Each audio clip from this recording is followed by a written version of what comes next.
Welcome back to Combat Sports UK. I'm joined again by Rob, and we are here on the preview and pick show for UFC 316, the first pay-per-view that goes down in the month of June.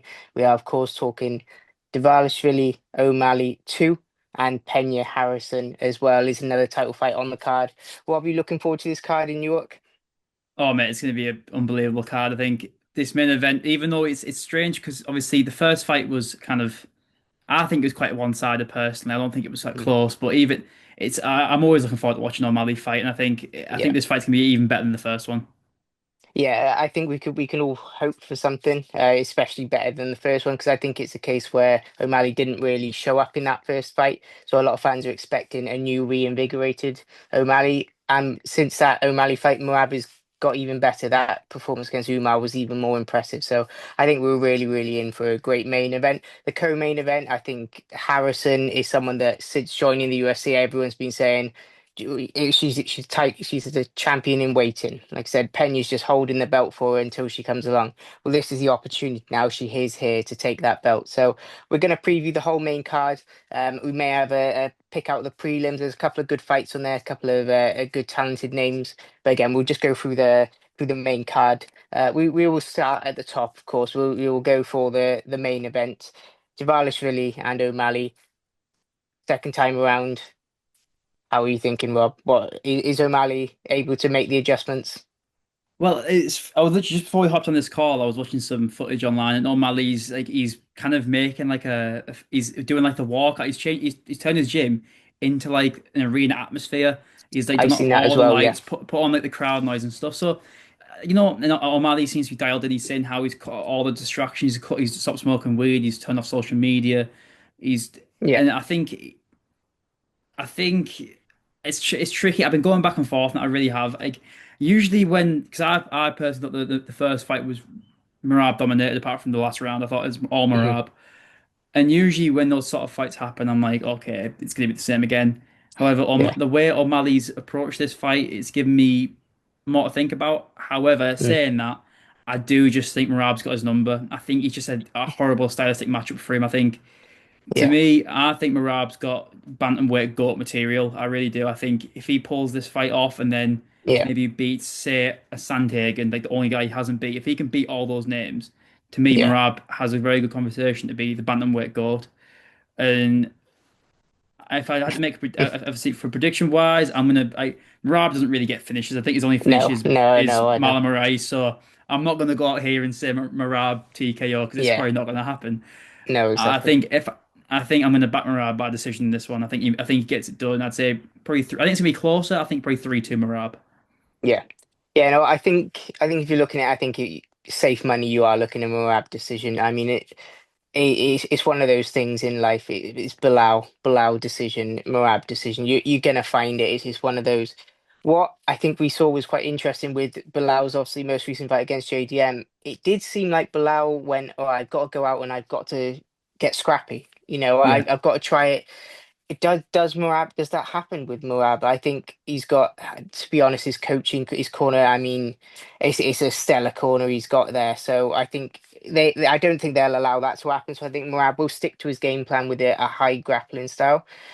I thought the first fight was a bit closer than a lot of people were discussing. Of course, I'm not one of those that was like 1-3-5 O'Malley, he won, he was robbed, and that sort of thing, which some people were saying that. But yeah, I think by all means, if you're looking Merab, you're gonna go decision. I can't see Merab getting a finish here over O'Malley. I am really liking what I'm seeing from O'Malley from social yeah. media. That you know it's quitting weed, all this sort of things. However, if you think you go, I'm just gonna do a football reference here with Mikel Arteta when he was playing Anfield music in the training session.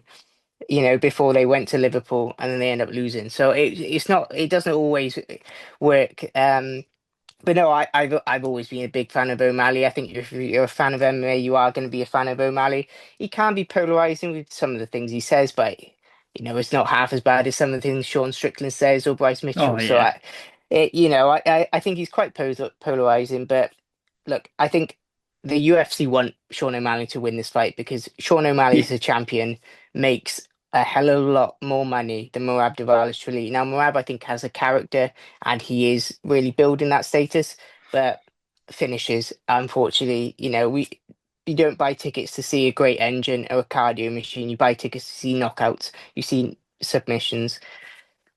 Submissions is not something I'm going to expect from Sean O'Malley in this fight. But yeah, if anything, I'm seeing hope. Look, if I'm going with my heart, O'Malley, round one TKO, it's amazing. We've got viral knockout of the year contender. I can't see that happening. I am leaning though towards O'Malley. I love the fact O'Malley's an underdog in this fight. Sean O'Malley's such a talented striker. I think he'll make the correct adjustments.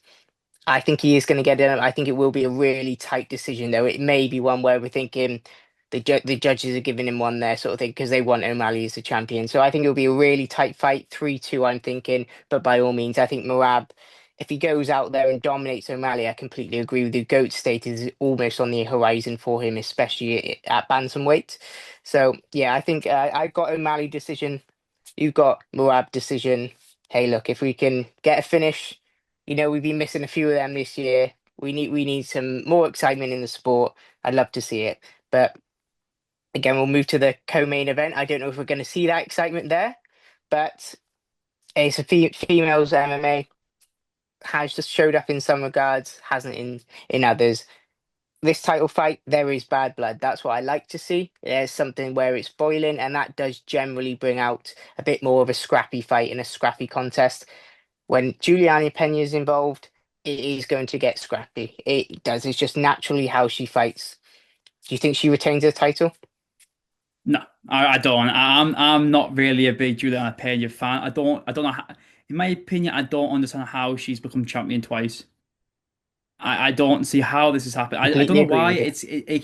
It's strange because like she must be good to be champion twice, but I don't rate her. I No. don't think she's very skilled. I think she has that dog in her. I think she can it Mhm. makes it scrappy, and Yeah. she's got heart and she's tough. But how she's become champion, I think it's a Hmm. discredit.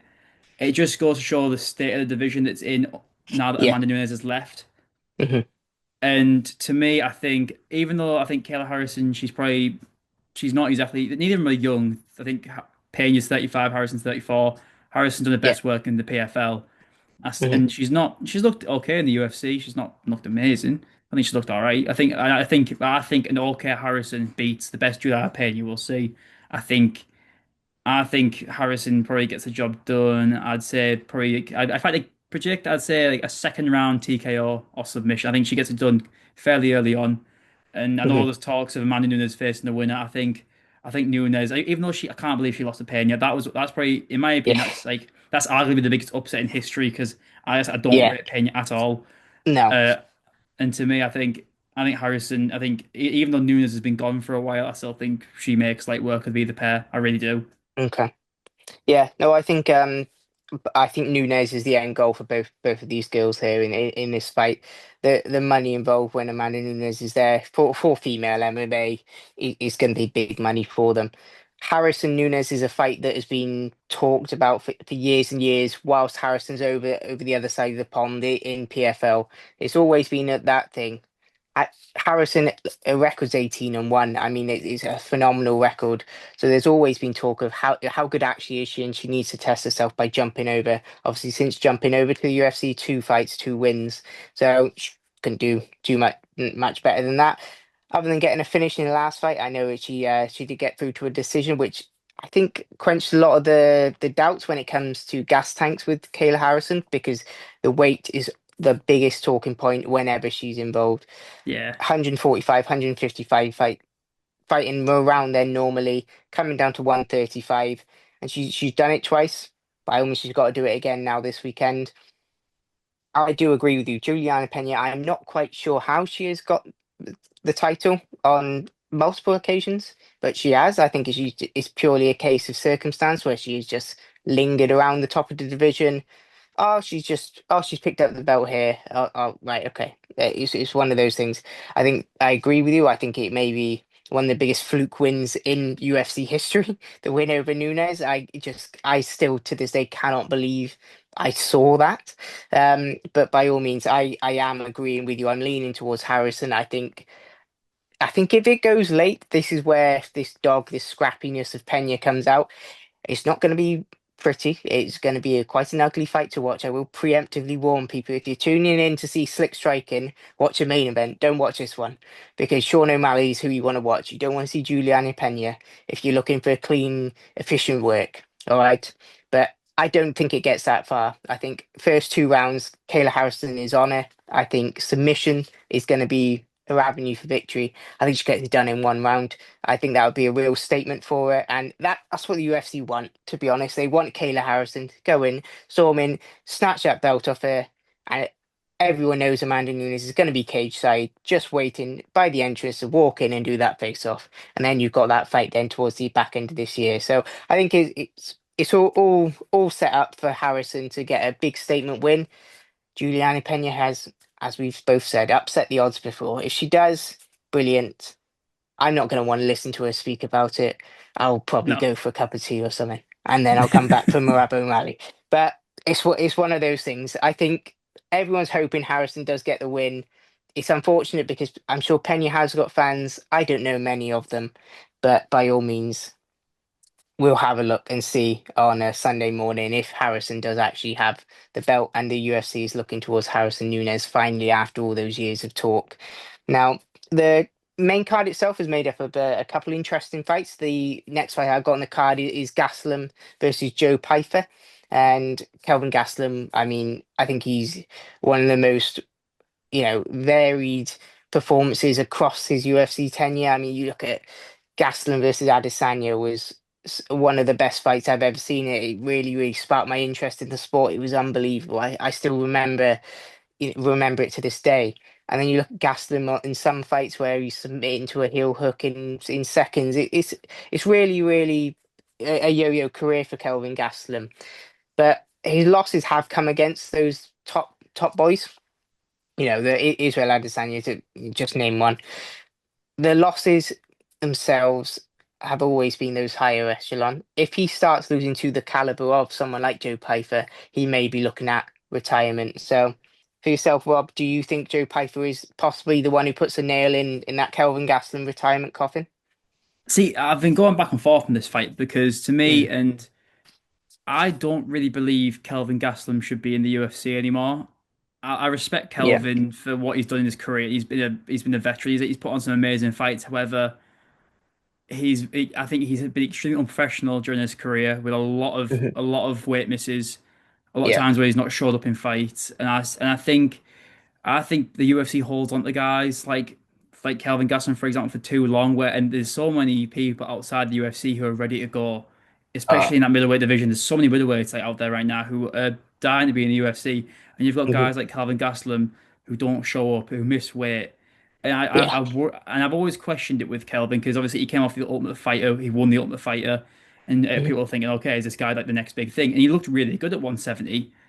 And I don't understand why he's never had the discipline to stay at 170 because I don't think he's an 85er. He's pudgy at 85. He's Mhm. quite short and stocky.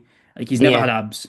And I think I think Kelvin, when he looks back on his career, I think he'll be proud of himself for things he's achieved. But I also think he'll be disappointed in himself because I think he could have achieved a hell of a lot more if he was more disciplined and he actually took it a bit more serious. If that make, if I don't want to sound harsh, but I just think it's the Yeah, truth. no, I don't think you're being harsh. I think it's something that I think a lot of media outlets and things that are, unfortunately not privy enough to speak to Calvin about it.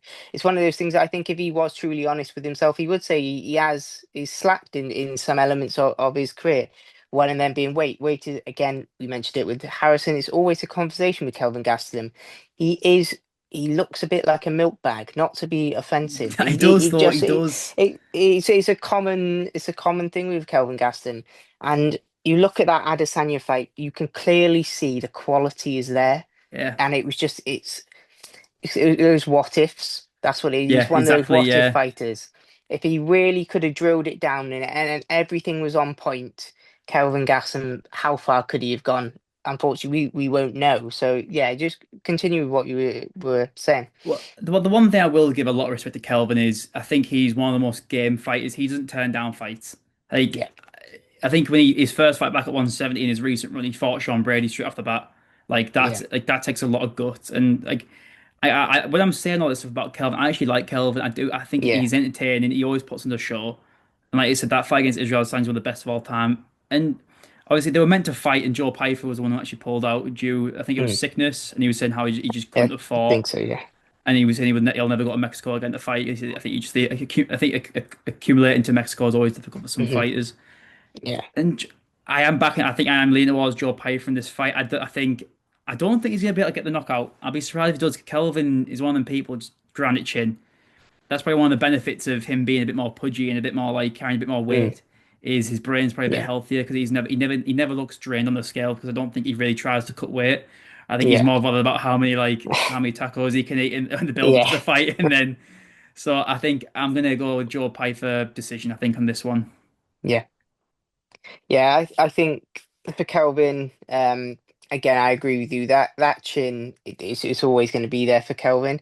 Joe Pyfer, I think, coming into UFC, there's so much hype and talk around him, very similar to Bo Nickel, where it was like there was a bit of a storyline with him, and he got a lot of hype behind him. He ran into Jack and Manson. I picked Jack and Manson at the time because I thought this is a step way too far too quickly for him, and you get found out. I don't like the term fraud checked, and I know he's recently spoke about it regarding, look, he didn't get fraud checked, Bo Nickel just got fraud checked. That was what he was saying. That yeah, I don't like the term fraud check. I think he went too far. Like I said, he was too high a skill level too early in his career. He drops back down. So Marc-Andre Barriot, who's an excellent fighter, I very highly rate Barriot. Whenever I see him on a card, I think, oh, yeah, it's going to be an entertaining fight. He's an excellent fighter, and he knocks him out. It's a great win for Joe Piper, and coming off the back of that into someone like Kelvin Gaston, who, like we both said, retirement is in the headlights. It is right there for him. I think Joe Piper could be the one to send him off, and I think Joe Piper does get the knockout. However, I don't think it is a he sparks him out. I think it's a TKO. I think it's a ground and pound. He takes him down, and it's just a case where the ref just goes, look, he's had enough here. I'm not going to say Kelvin's going to tap to strikes. That's highly disrespectful. But I mean, it could be something where it's just He like, kind right, of ref, come on now. He's had yeah, he enough. kind Get of him out just of there. cowers up and he's like, please stop the fight. Like Yeah, what? yeah, Yeah, yeah, a bit yeah. like that. So yeah, I think Joe Pyfer can get it done. I think it's set up from. I believe he's from New Jersey, so I think it's the home crowd is going to give him that extra boost, extra couple of percentages. So I think Joe Pyfer. I think round one even. I think he's really going to fly out at Kelvin Gastelum. And hey, look, if Gaston's there for a payday, it could be over very, very quickly. Moving forward, we then look at Patchy Mix making his UFC debut. It's such an exciting signing coming into the UFC bantamweight division, which has always been a stellar division. Patchy Mix coming in from Bellator. This is not a Patricio Pitbull. This is not a Michael Chandler. After their careers, Patchy Mix is in his prime and he's here now in the UFC, the upper echelon of MMA. This is where he should be. He fights a guy, Mario Bautista, everyone's least favorite fighter because of what he did to Jose Aldo. So he gets the chance to be an immediate hero in the eyes of the UFC fans. What an opportunity for Patchy Mix. Yeah, I think to me, this is one of the fights I'm looking forward to most, and I want to preface it's got nothing to do with Mario Bautista.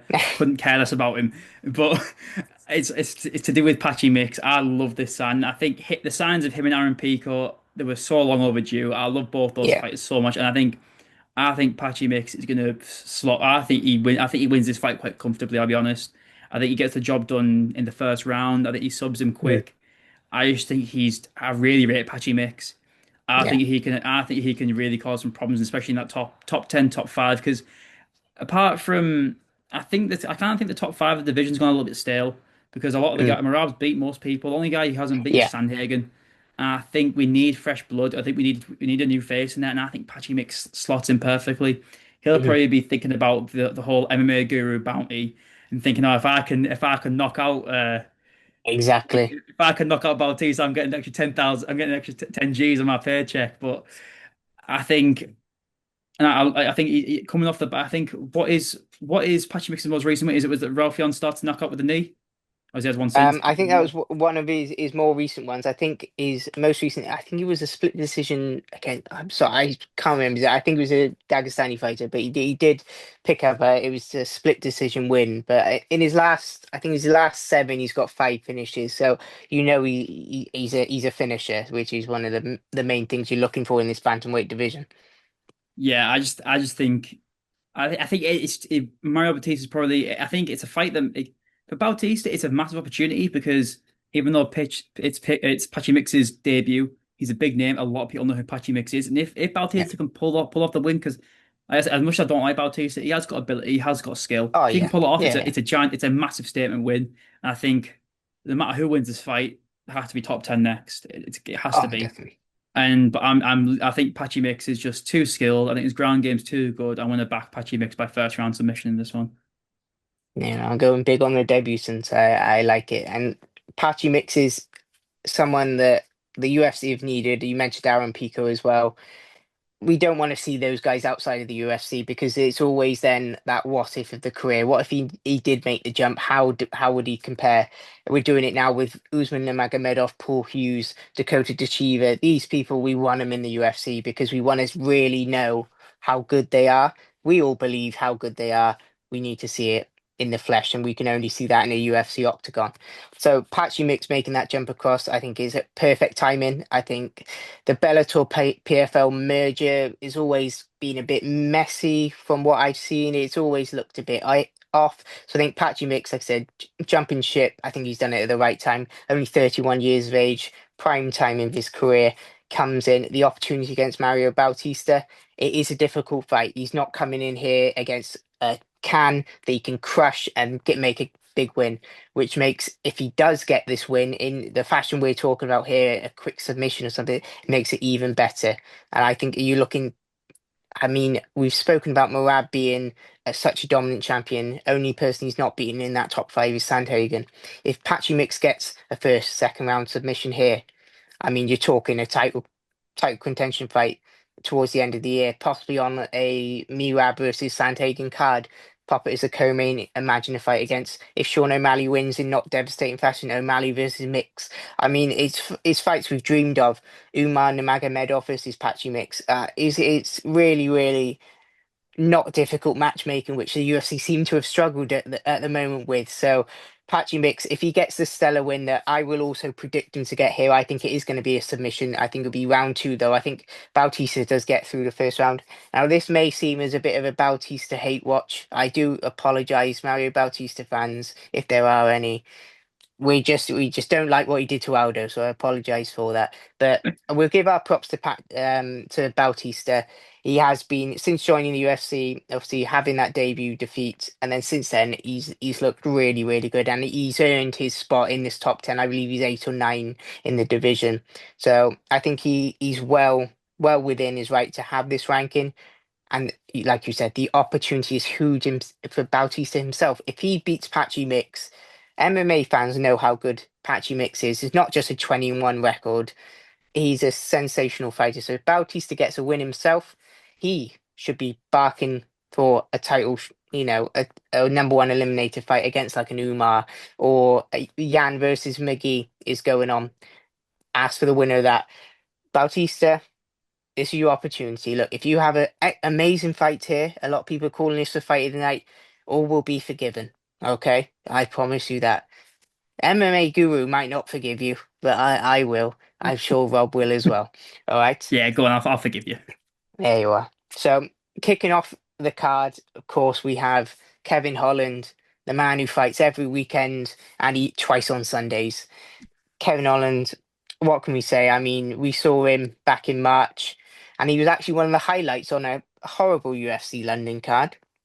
Whereas it was a bit weird in the media, he didn't seem too happy to be in London, and it wasn't just the weather, which is one of the main reasons people don't like it. But he seemed a bit off, and then when he got in that cage, in the O2 Arena, it was old Kevin Holland. Kevin Holland at 170 has always been highlight reels, and you've always had real positive things to say. So when we're looking here at someone like Vincente Luque, it's an opportunity here for Kevin Holland to pick up another big win on his ledger. He's got Joaquin Buckley on his ledger, and look where Buckley is now. He's got that fight with Usman. By all means, this is Kevin Holland on a big pay-per-view card. He should really be here. Big mouth himself. All the talking in fight week. I'm expecting it. I'm expecting a big performance from him. Do you think, Rob, he does continue with good form, or is it back to the yo-yo? One win, one loss, back and forth with Kevin Holland.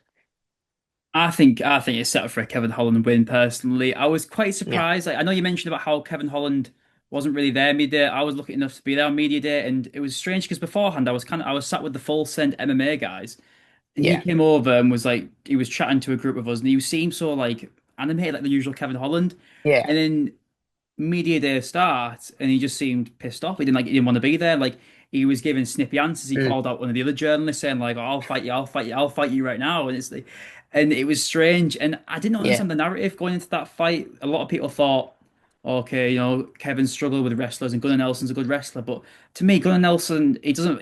I don't really rate Gunnar Nelson anymore. I think he doesn't fight enough. He's mm, too old.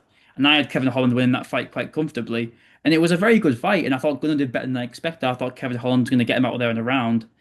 mm, And that's no disrespect to Gunnar Nelson. I do really believe in the skills of Kevin Holland. When Kevin Holland's yeah, dialed in and motivated, he's a nightmare for a lot of people. He's got a lot of ability.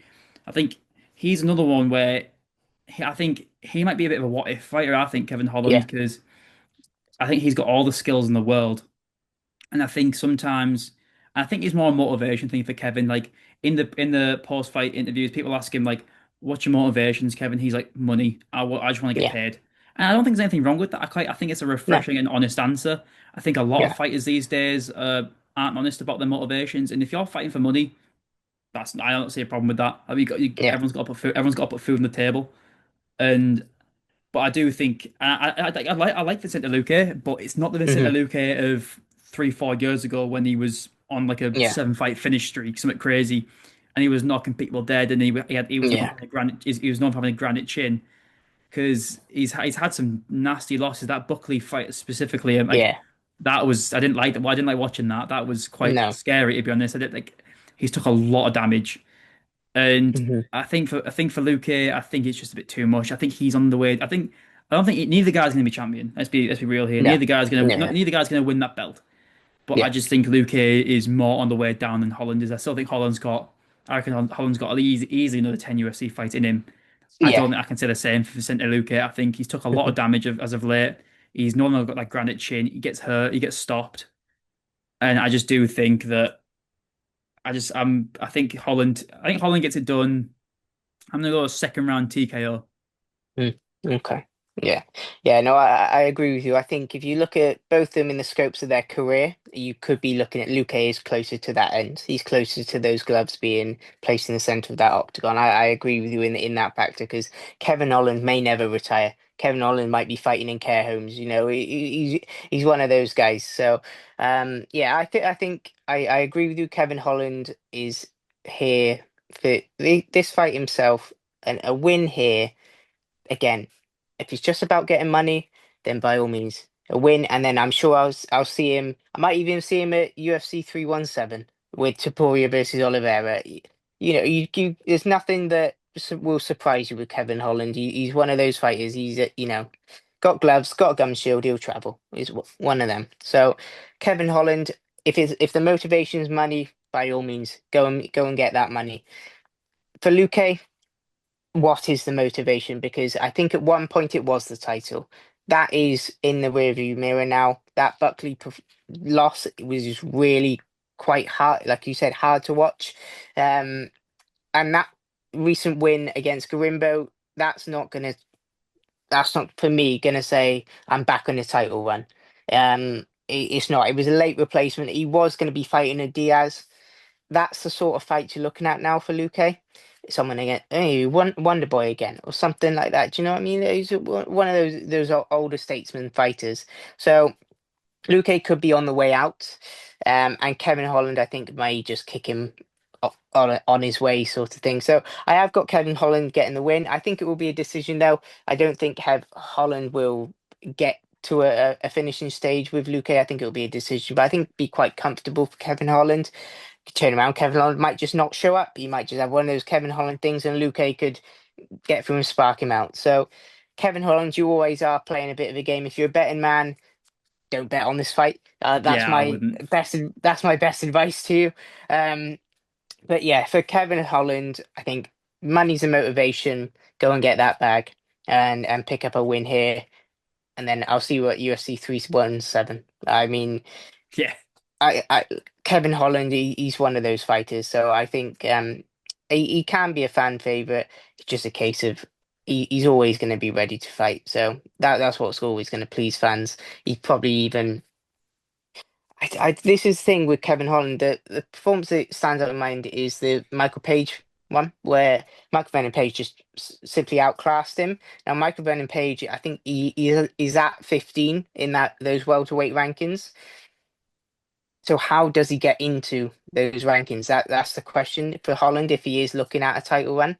That's why I think he may be just thinking money's my motivation because he can't actually see a run to the title. And 170 at the moment, we were seeing a lot of changes in the guard, especially at the top of division. So for Kevin Holland, I think we are going to get a decision victory. You've gone, is it second round TK you've got? Yeah, I went for second round, yeah. Yeah, so we've both got Kevin Holland. By all means, if Luque does win, hey, we'll hold our hands up to say we're wrong. Okay, I think I picked Nelson to win back in March, so Holland's got it out for me. I'll pick him this time, and he may end up losing. So with the main card itself, I think it's quite a good main card. I do like a lot of the prelims.